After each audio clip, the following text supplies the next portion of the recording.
Hope you really pay attention and listen. Let me get it.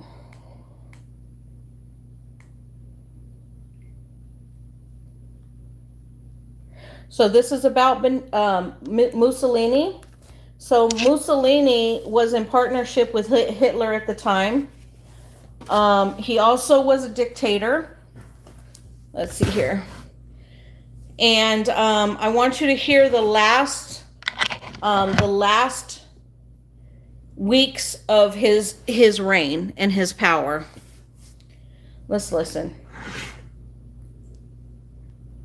On April 27, 1945, a man who once commanded the loyalty of millions found himself hiding in the back of a German truck, wearing an oversized Wehrmacht coat and helmet, desperately trying to escape across the Swiss border. Just hours earlier, he had been the dictator of Italy.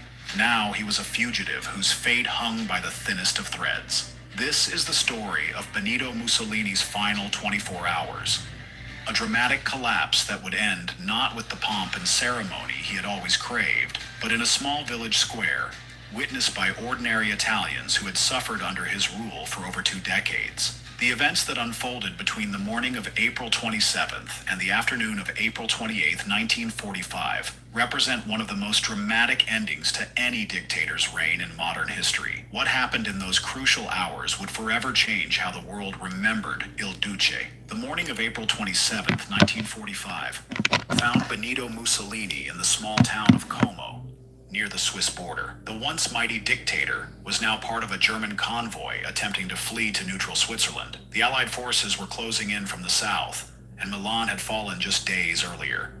For Mussolini, this represented his final chance at survival. Just 3 weeks prior, Mussolini had been meeting with German officials in his headquarters at Gargnano, still maintaining the illusion that the Italian Social Republic could survive the Allied advance. The puppet state he had established in northern Italy after his rescue by German paratroopers in 1943 was crumbling faster than anyone had anticipated. The Gothic line had been breached, German forces were in full retreat, and partisan activity had reached unprecedented levels throughout the region. The convoy that morning consisted of several vehicles carrying German officials, Italian fascist leaders, and their families. The composition.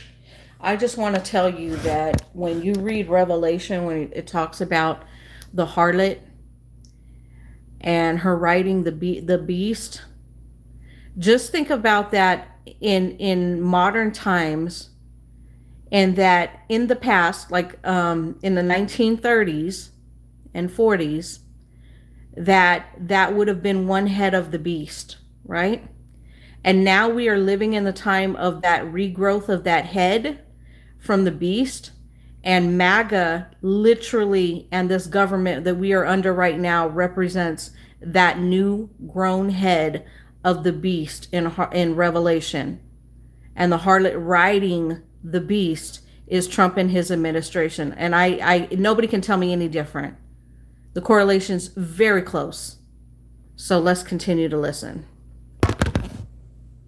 Revealed the desperation of the situation. High-ranking SS officers traveled alongside Italian ministers who had remained loyal to Mussolini's republic, their wives clutching jewelry and personal documents that represented their only remaining wealth. Children peered nervously from vehicle windows, confused by the urgency and fear they sensed in the adults around them. Mussolini had abandoned his characteristic military uniform for a German greatcoat and steel helmet, hoping the disguise would allow him to pass unnoticed through partisan checkpoints that were becoming increased. I haven't been to the grocery store in over a year, but I'm eating healthier than ever. Here's how I did it. Meal planning used to be such a nightmare. The endless grocery list.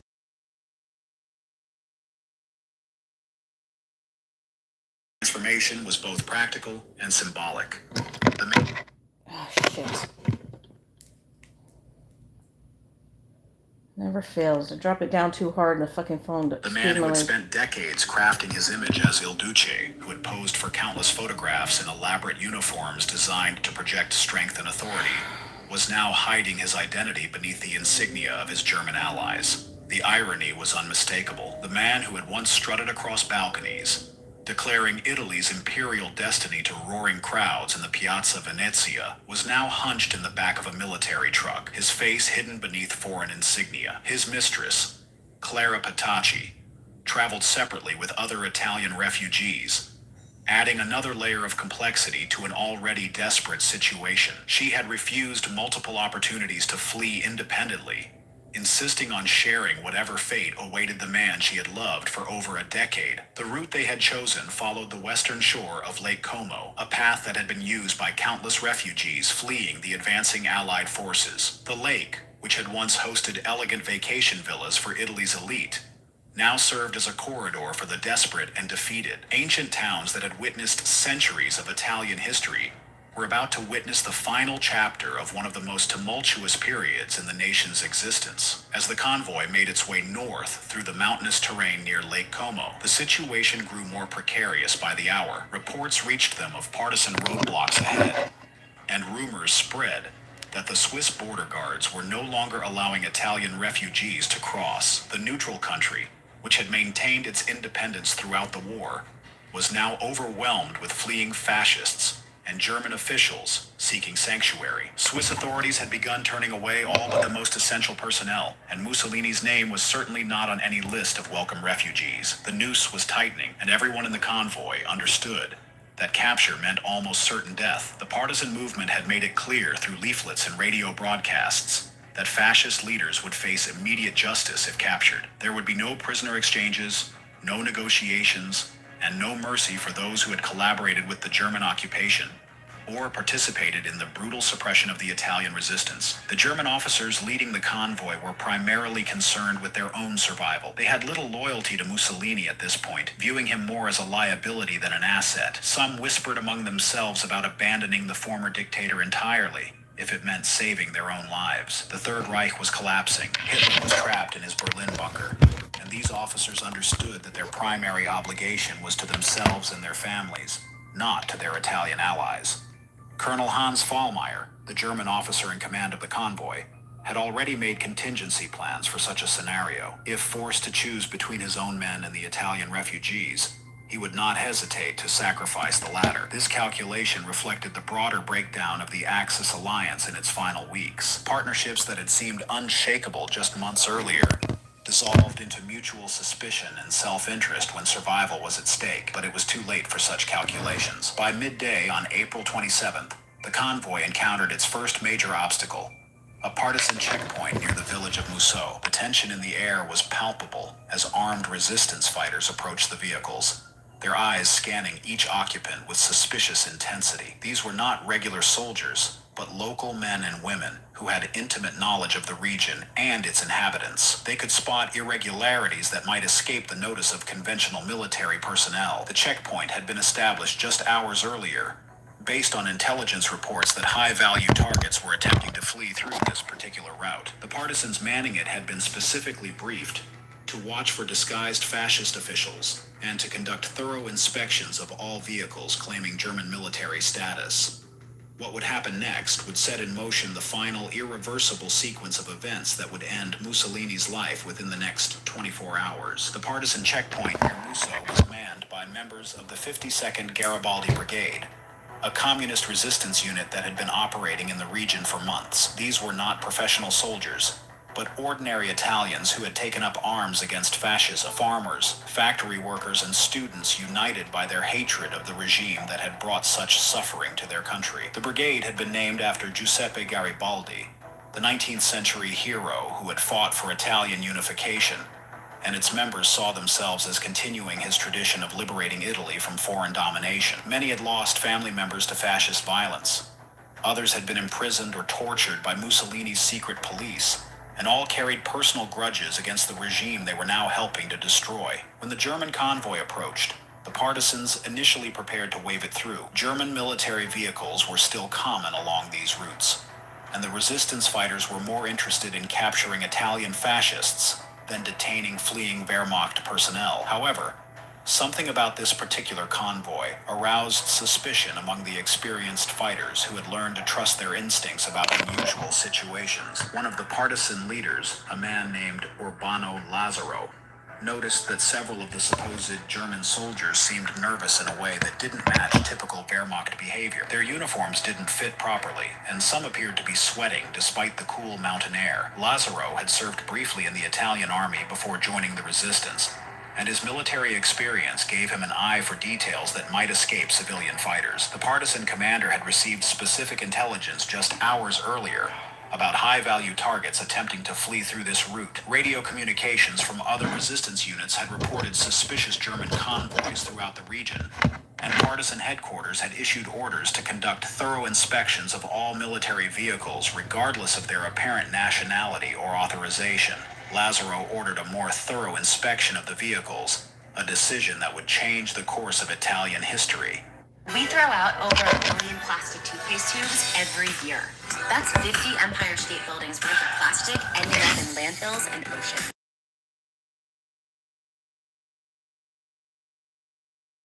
Demanding to see identification papers and asking pointed questions in both Italian and German. The genuine German officers responded with typical military efficiency, producing proper documentation and answering questions with practiced authority. But the disguised Italians struggled to maintain their charade under close scrutiny. As the partisans began checking documents and examining faces more closely, the tension became unbearable. The German officers maintained their composure, understanding that their survival depended on preserving the illusion that this was a routine military evacuation. However, they could do nothing to help their Italian passengers maintain their disguises without compromising their own safety. Some of the hidden fascist officials had forgotten to remove Italian military insignia from beneath their German coats. Others couldn't speak German well enough to pass even cursory questioning, and their accents immediately identified them as Italian, despite their Wehrmacht uniforms. One man's hands shook so violently when asked to produce his papers that the documents scattered on the ground, revealing Italian identity cards mixed among the German military credentials. The most damaging evidence came when one of the partisans recognized a minor fascist official who had participated in brutal reprisals against civilian populations in the region. The man had tried to hide his distinctive facial scar beneath bandages, claiming a recent war wound, but his eyes and voice were unmistakable to someone who had witnessed his crimes firsthand. It was during this escalating inspection that one of the partisans recognized a face that had been plastered on propaganda posters throughout Italy for over 20 years. Despite the oversized helmet and the hunched posture, the distinctive jaw and the penetrating eyes were unmistakable. The partisan whispered urgently to his comrades, and within moments the entire checkpoint buzzed with electric tension as the incredible realization spread through the resistance fighters.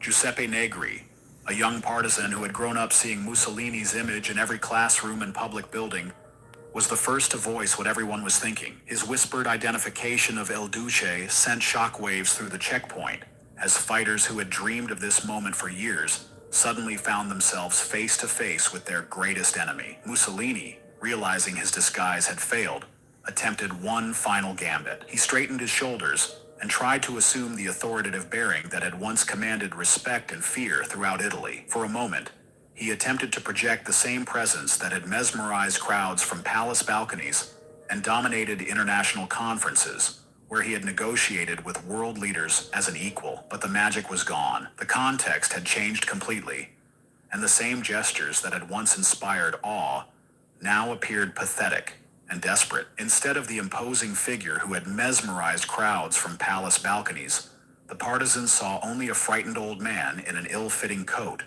trying unsuccessfully to reclaim an authority that no longer existed. The capture was swift and decisive. The partisans surrounded the vehicle and ordered everyone out, their weapons trained on the occupants who had suddenly become the most valuable prisoners in northern Italy. The German officers were separated from the Italians, and the convoy's true nature became clear. This wasn't just a military retreat. It was an escape attempt by some of the most wanted war criminals in Italy. Colonel Fallmeyer, the German officer in command, immediately distanced himself from the Italian passengers, producing documentation that proved his unit's legitimate military status, and emphasizing that they had only provided transportation as a humanitarian gesture. His quick abandonment of his former allies demonstrated the complete breakdown of Axis solidarity in the war's final phase. Clara Petacci, who had been traveling in a different vehicle, was also identified and detained when the partisans conducted a complete search of the convoy. Her presence confirmed what the partisans had suspected. They had captured not just any fleeing fascist, but the former dictator himself, along with his inner circle, and the woman who had shared his final years in power. The identification of Petacci added another layer of significance to the capture. She was not unknown to the Italian public, having been... If you missed what I posted yesterday, I literally just posted how to remove late payments.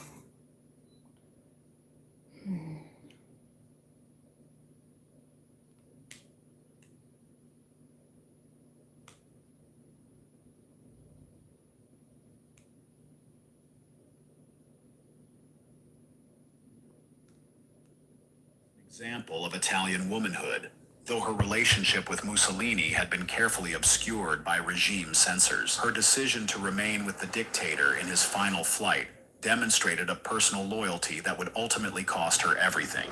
The news of Mussolini's capture spread like wildfire through the partisan communication network. Within hours, resistance leaders throughout northern Italy knew that Il Duce was finally in their hands. Radio operators transmitted coded messages to partisan headquarters, while runners carried word to isolated resistance units that had been fighting in the mountains for months, without any hope of achieving such a momentous victory. The psychological impact of the capture extended far beyond its immediate military significance. For partisan fighters who had risked their lives for months or years, often suffering terrible losses and setbacks, the seizure of Mussolini represented validation of their entire struggle. The man who had seemed almost superhuman in his ability to survive political crises and military disasters was now their prisoner, proving that even the most powerful dictators were ultimately vulnerable to popular resistance. But the capture also presented immediate practical problems. The partisans now possessed the most wanted man in Italy, and they faced urgent decisions about what to do with him in a rapidly changing military situation. As darkness fell on April 27th, Mussolini found himself imprisoned in a small farmhouse in the village of Bonzanigo. The building was modest and cramped, a stark contrast to the palaces and grand residences he had occupied during his years in power. The Villa Torlonia in Rome, where he had lived as prime minister, seemed like a different world compared to this simple peasant dwelling with its rough stone walls and basic furnishings. The partisans had chosen this location carefully. It was remote enough to avoid unwanted attention from any remaining fascist sympathizers or German patrols, yet close enough to their command structure for quick communication. The farmhouse belonged to a local family that had suffered under fascist policies, making them reliable allies in guarding their most important prisoner. The man who had once controlled the fate of millions now faced the most powerless night of his life. He was confined to a small room with Clara Petacci, guarded by armed partisans who viewed him not as a former head of state, but as a war criminal responsible for countless deaths and immeasurable suffering. The guards rotated throughout the night, ensuring that someone was always watching their prisoners with loaded weapons and unwavering attention. Throughout that long night, Mussolini's behavior alternated between desperate attempts at dignity and moments of visible terror. The psychological transformation was remarkable to witness.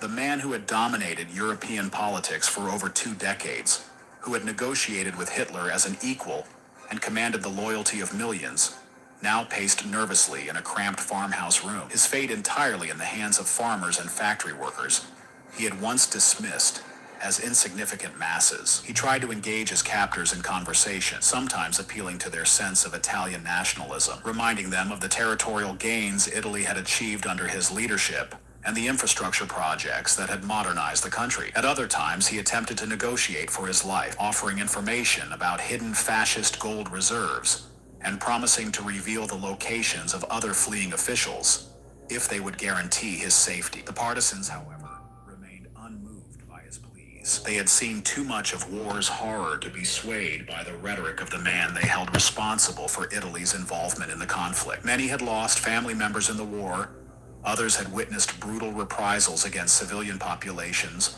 and all carried memories of the repression and violence that had characterized fascist rule. Clara Petacci's presence added another dimension to the already tense situation. She had chosen to remain with Mussolini despite numerous opportunities to flee separately, and now she faced the same uncertain fate. Her loyalty was both touching and tragic. A woman who could have escaped to safety, but chose instead to share whatever destiny awaited her lover. The partisans debated among themselves what to do with her, recognizing that she was not a political leader, but understanding that her association with the dictator made her a symbol of the regime they had fought to overthrow. Some argued that she was merely a victim of circumstance, caught up in events beyond her control. Others insisted that her years as Mussolini's companion made her complicit in his crimes, if not through direct action, then through her symbolic support of his regime.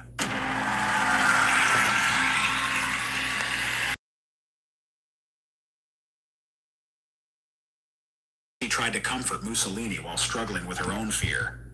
She had lived a life of luxury and privilege as the dictator's mistress, attending elaborate social functions and enjoying the protection that came with her position. Now, in this humble farmhouse, she faced the reality that her association with power had made her a target for those seeking justice. Meanwhile, urgent communications flowed between partisan commanders throughout the region. The capture of Mussolini presented both an opportunity and a problem of unprecedented magnitude. They had achieved what many thought impossible, capturing alive the man who had led Italy into its darkest chapter. But now they faced the question of what to do with him, and the decision would have implications far beyond their immediate military situation. Some partisan leaders argued for a public trial, believing that Mussolini should face justice in a court of law where his crimes could be fully exposed and documented for history. This approach would provide legitimacy to their cause and demonstrate that the resistance movement operated according to legal and moral principles, rather than simple revenge. Others insisted that the situation was too volatile for such proceedings, arguing that any delay risked either his rescue by remaining fascist forces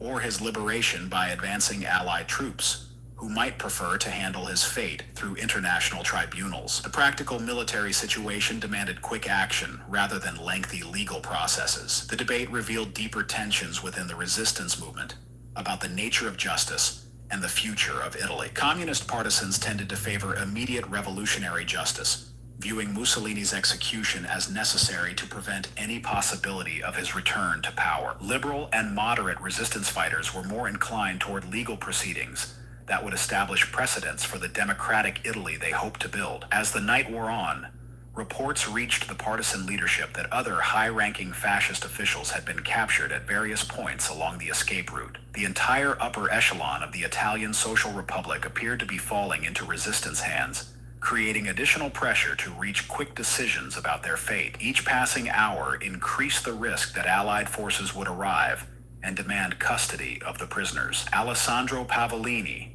the fanatical fascist leader who had helped organize the Italian Social Republic, had been captured near Bergamo. Achille Starace, the former secretary of the National Fascist Party known for his brutal enforcement of fascist ideology, was in partisan hands near Como. The resistance had succeeded beyond their wildest expectations, sweeping up not just Mussolini, but virtually his entire remaining government. The former dictator seemed to sense that his time was running out as dawn approached.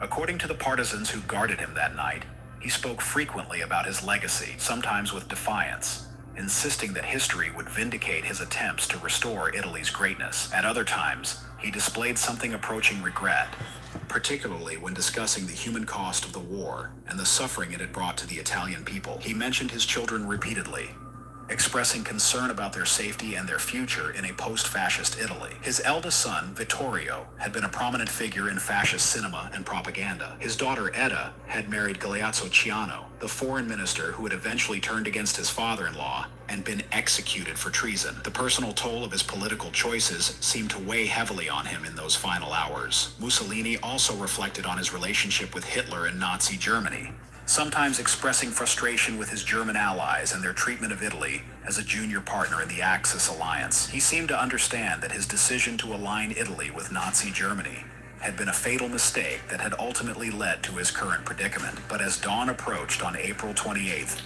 it became clear that philosophical reflections on his legacy would be irrelevant. The partisan leadership had reached a decision during their night-long deliberations that would seal his fate within hours. The debate was over, and the final act of Mussolini's life was about to begin. Dawn on April 28th brought with it a finality that everyone involved seemed to sense.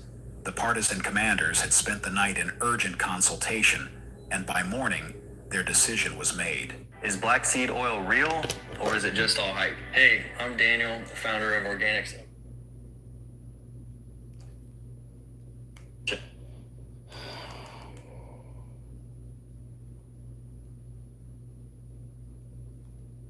There would be no lengthy trial, no transfer to Allied custody, and no opportunity for Mussolini to become commander known by his nom de guerre, Colonel Valerio. Audizio had fought against fascism since the early days of the resistance, and he had lost friends and comrades to the regime's brutal repression. For him, this mission represented not just military necessity, but personal justice for years of suffering under Mussolini's rule. Audizio arrived at the farmhouse in Bonzanigo with a small team of partisans.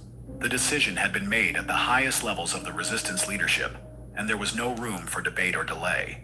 The war was still raging, Allied forces were advancing rapidly, and the partisans understood that keeping Mussolini alive posed too many risks and complications. When Audizio entered the room where Mussolini and Petacci were being held, the former dictator seemed to understand immediately what was happening. The partisan commander was direct in his communication, informing Mussolini that he had been condemned to death by the National Liberation Committee for his crimes against the Italian people. Mussolini's reaction was one of shock, followed by a desperate attempt to negotiate. He offered information about hidden fascist gold reserves, promised to reveal the locations of other fleeing officials, and pleaded for his life in terms that would have been unthinkable just days earlier when he still held power. But Audizio was unmoved by these offers. The decision had been made, and there was no appeal process in this improvised court of revolutionary justice. Clara Petacci's fate had also been sealed by association. Despite having no official political role, her presence with Mussolini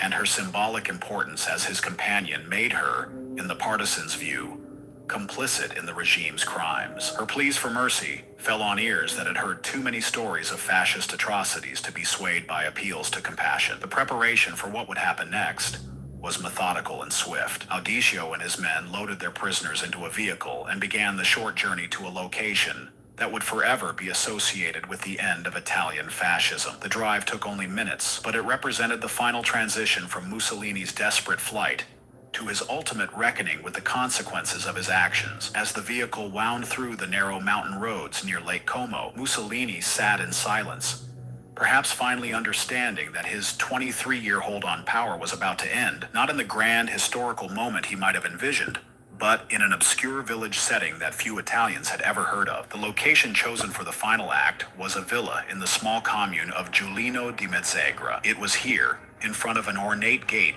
leading to a modest estate, that one of the 20th century's most notorious dictatorships would reach its conclusion. At approximately 4:10 p.m. on April 28, 1945, the vehicle carrying Mussolini and Petacci arrived at Villa Belmonte in Giulino di Mezzegra. The location was chosen for its relative privacy, a quiet residential area where the sound of gunfire would attract less immediate attention than a public square or major roadway. Walter Audizio ordered the prisoners out of the vehicle and positioned them in front of the villa's iron gate. The setting was almost mundane, an ordinary suburban street with modest homes and well-maintained gardens. Nothing about the location suggested it was about to become one of the most significant sites in modern Italian history. Mussolini's behavior in these final moments was described by witnesses as alternating between defiance and resignation. He attempted to maintain some semblance of the dignity he had cultivated during his years in power, standing as straight as possible and trying to project an air of composure. But those who observed him noted the tremor in his hands and the fear that was unmistakable in his eyes. Clara Petacci's reaction was different. She appeared to be in shock,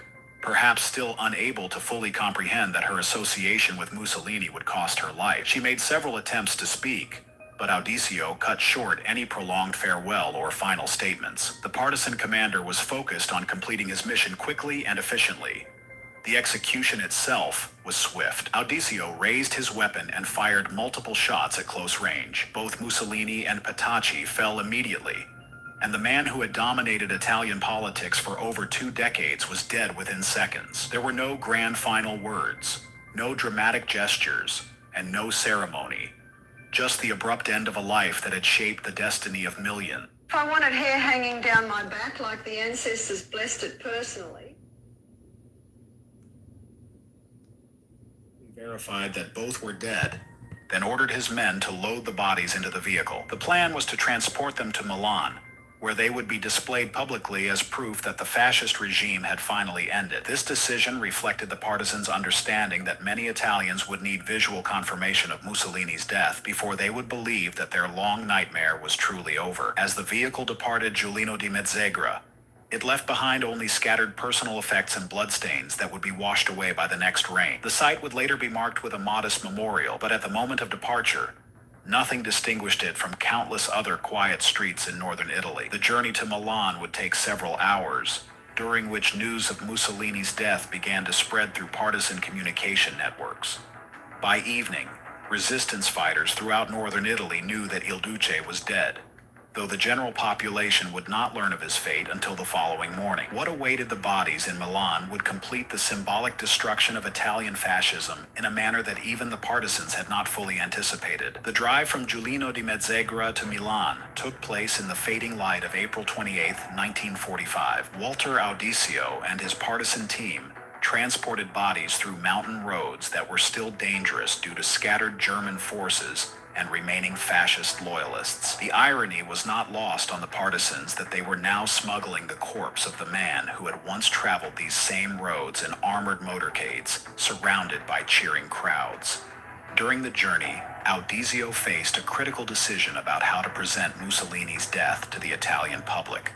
The partisan leadership understood that simply announcing the dictator's execution might not be sufficient. After 23 years of fascist rule, many Italians had been conditioned to view Mussolini as almost superhuman, a figure whose power seemed unshakable and whose survival instincts had carried him through numerous political crises. The partisans had witnessed this phenomenon throughout the resistance struggle. Even as fascist forces crumbled and German support evaporated, some Italians continued to believe that Mussolini would somehow emerge victorious, or at least escape to fight another day. The myth of Il Duce's invincibility had been carefully cultivated through decades of propaganda, and it would require dramatic proof to finally shatter that illusion. As the vehicle approached Milan, reports reached the partisan command that other high-ranking fascist officials had also been captured and executed throughout northern Italy. The entire leadership structure of the Italian Social Republic was collapsing in a matter of hours. This coordinated elimination of fascist leaders represented the final phase of a resistance campaign that had cost thousands of partisan lives over the preceding months. The decision was made to display the bodies publicly in Milan's Piazzale Loreto, a location that held particular significance for the Italian resistance movement. Just months earlier, this same square had been the site of a gruesome display orchestrated by fascist forces. The bodies of 15 executed partisans had been left there as a warning to anyone considering resistance against the regime. The choice of Piazzale Loreto for Mussolini's final exhibition was thus deeply symbolic. The square would witness the reversal of fascist brutality as the bodies of the regime's leaders replaced those of their victims. This transformation of meaning, from a site of fascist intimidation to a place of liberation celebration, perfectly captured the broader reversal of power that was taking place throughout Italy.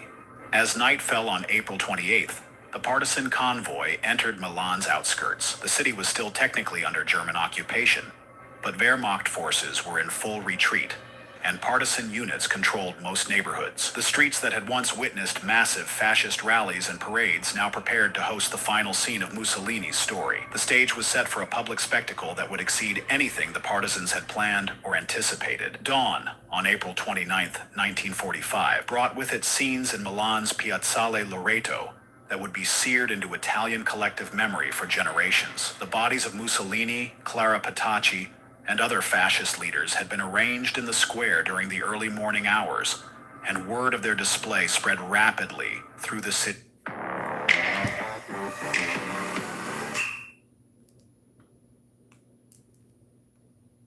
An explosion of public emotion that had been building for over 2 decades. Italians who had lived under fascist repression, who had lost family members to the regime's violence, and who had endured years of war and hardship, finally had a tangible symbol that their suffering was over. The crowds that gathered in Piazzale Loreto represented every segment of Italian society that had opposed or suffered under Mussolini's rule. The scene was chaotic and emotionally charged. People pushed forward to get a closer look at the man who had dominated their lives for so long, many unable to believe that the dictator was truly dead. Some spat on the corpses, others kicked them, and many simply stared in stunned silence at the physical proof that fascism in Italy had finally ended. The display served multiple purposes beyond simple revenge.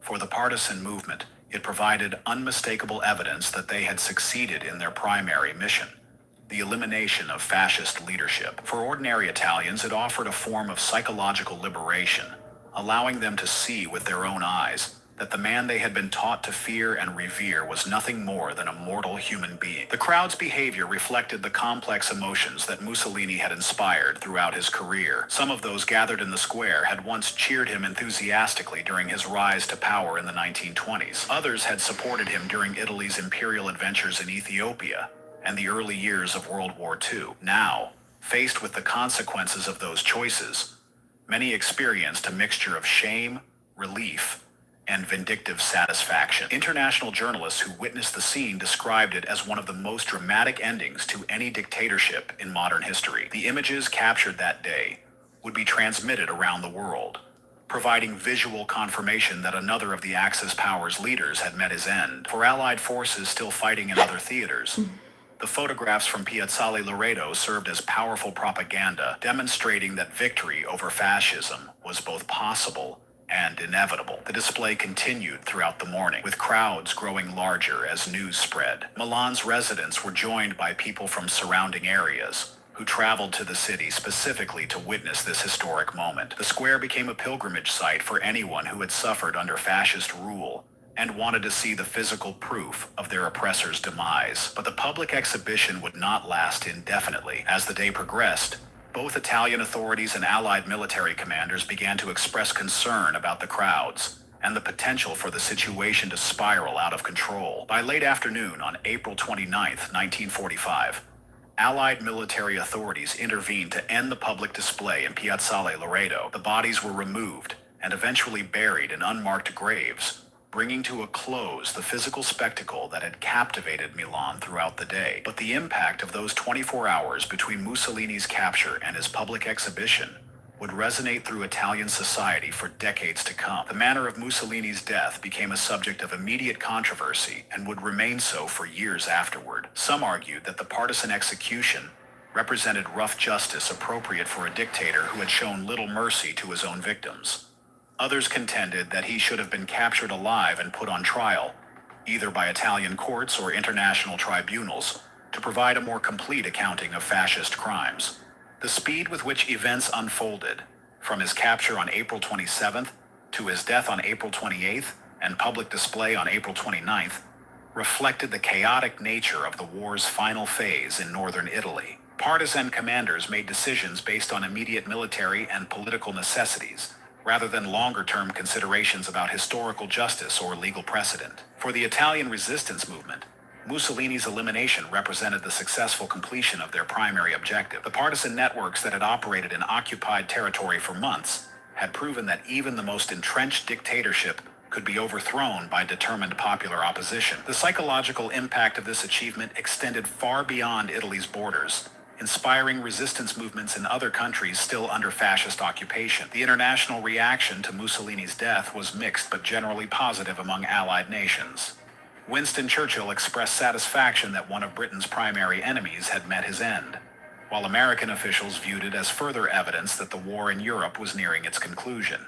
Soviet leaders praised the partisan action as an example of successful popular resistance against fascism. In Italy itself, Mussolini's death marked the beginning of a difficult process of national reconciliation and reconstruction. The country faced the enormous task of rebuilding not just its physical infrastructure, which had been devastated by years of warfare, but also its political and social institutions, which had been corrupted by decades of authoritarian rule. The legacy of those final 24 hours would influence Italian politics and society for generations. The image of Mussolini's corpse hanging in Piazzale Loreto became a powerful symbol of the consequences of dictatorship and the possibility of popular resistance. It served as both a warning to future would-be dictators and an inspiration to those who might need to oppose them. The location where Mussolini died in Giulino di Mezzagra became a site of historical pilgrimage, though of a very different sort than the fascist monuments that had once dotted Italy. Visitors came not to celebrate the dictator's memory,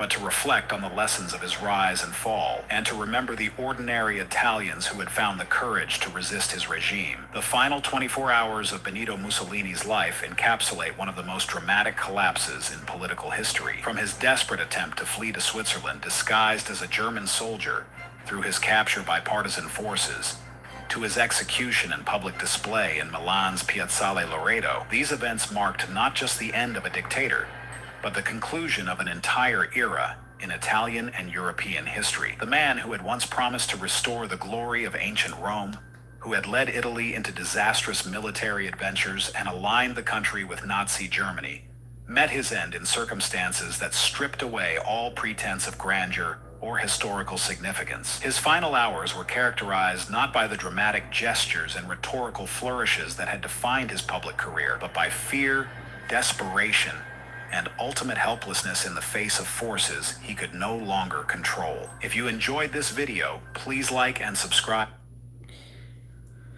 Yep,